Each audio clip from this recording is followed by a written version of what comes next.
Guys, what is going on? It is Chris Colgan, your favorite Washington, D.C. realtor. Definitely subscribe to my channel. So we just had a huge market update come out from Bright MLS, which is our MLS here in the D.C. area, and they have the market stats for the D.C. region. So let's get right into the stats.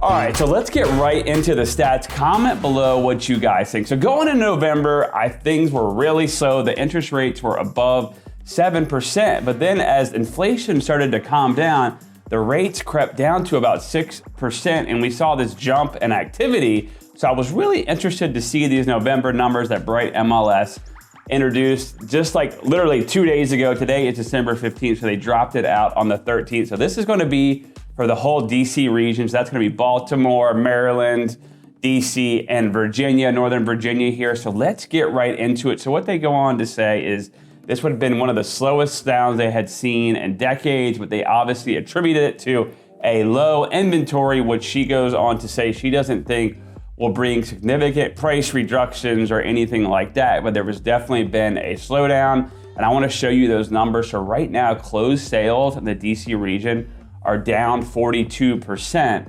And then the median sales price is up 1.4% year over year, which is kind of crazy, right? Up to 550,000, but the median days on market has crept up to 17 days. So technically, we are still in a seller's market, but you are seeing more active listings, but less houses coming on the market. Pending sales are down 42%, and new listings, which this is really interesting, are down 22% in the DC region. So not a lot of people putting their houses on the market. That's because there's not a lot of move-up people right now. If you have a 2.5% to 3% interest rate, like I've said before, you're most likely not going to sell it to move up to a 7% rate to buy a bigger house and get a bigger payment. Most of these people that I have seen moving at this moment are either like a divorce situation or, God forbid, a death in the family, or they're getting transferred to the area. Now, the month supply for our market is only 1.31 months, meaning it would only take about 45 days for all the houses in the DC region to sell if no new homes came on the market. I have seen that before, like I've said in previous videos, be at 8 to 10%. That was probably like 8 to 10 months, that was probably back in like 2008, 2009. So we're nowhere near those numbers just quite yet. But showings are down 42%, which means a lot less people are looking at houses. But let's get into some more of the data.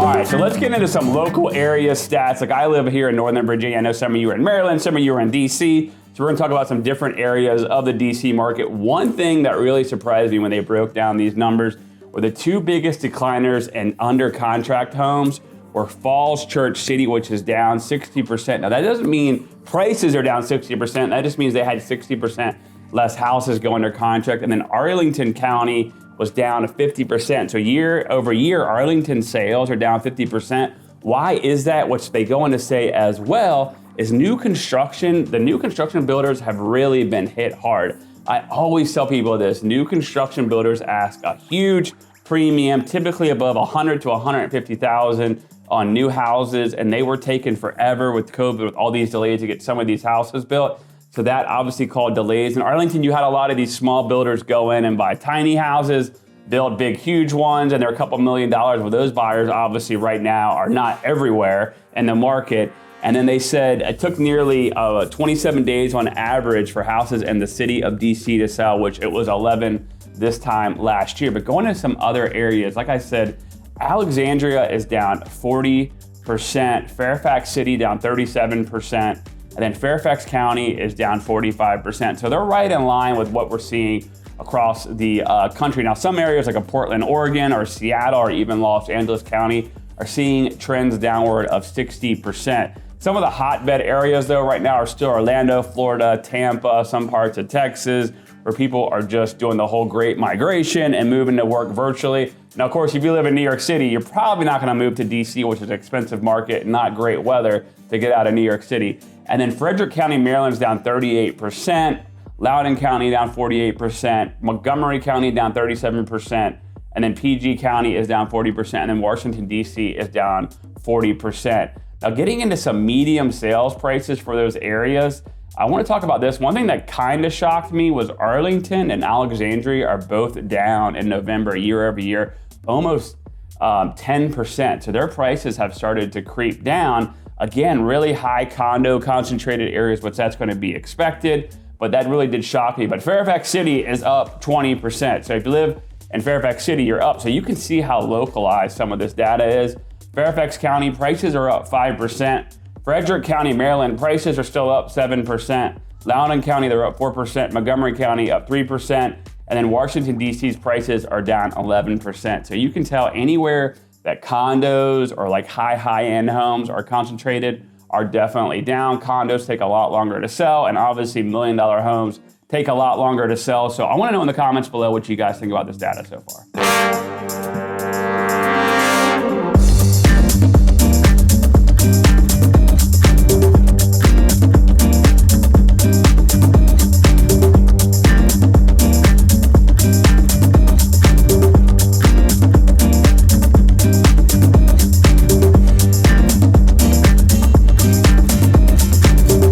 So talking a little bit more about some of this data, because I don't know why, but people love looking at real estate data. It's definitely interesting stuff. You can tell I like it a lot. Like I said, comment below, subscribe to my channel. We're trying to take this thing to 10,000 subscribers, so I really appreciate it. Now, I just want to talk about months supply really quick, which means, right, like how many months would it take if no new houses came on the market? Some of the things that really stood out to me from this report were Washington, D.C. is at 2.59, which is the highest in our region. So the city of DC, the lowest in our region is going to be around Loudoun County, which is 0.97. So they're under 1 month supply still. And then Fairfax City's 1 month supply, and then Arlington's 1.38.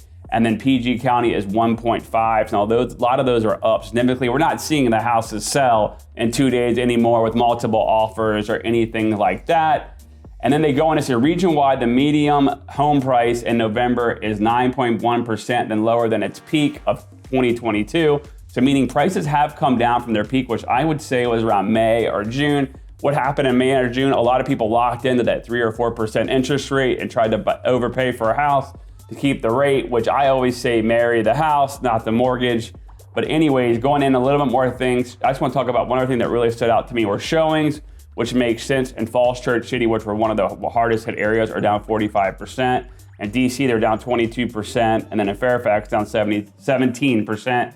And Loudoun County, down 13%. So showing activity is definitely way down. Again, a lot of maybe your people that were on the fence about moving due to the low rates and were renting, obviously are not going out looking at houses. Now, one thing I will say that really sticks out here is affordability, right? Like the prices have not significantly come down, but due to the interest rate change, a house in the DC area is costing you about an extra $1,300 a month. So I mean, our prices really have not come down that much compared to the rest of the market. So rent, is still super expensive in our region. So some places it's making more sense to buy. Here's what I say. A lot of YouTube viewers hit me up and ask me questions. I talk to you guys all the time, and I give you my definite, honest opinion about where you should be. So you tell me where you're gonna be transferring to.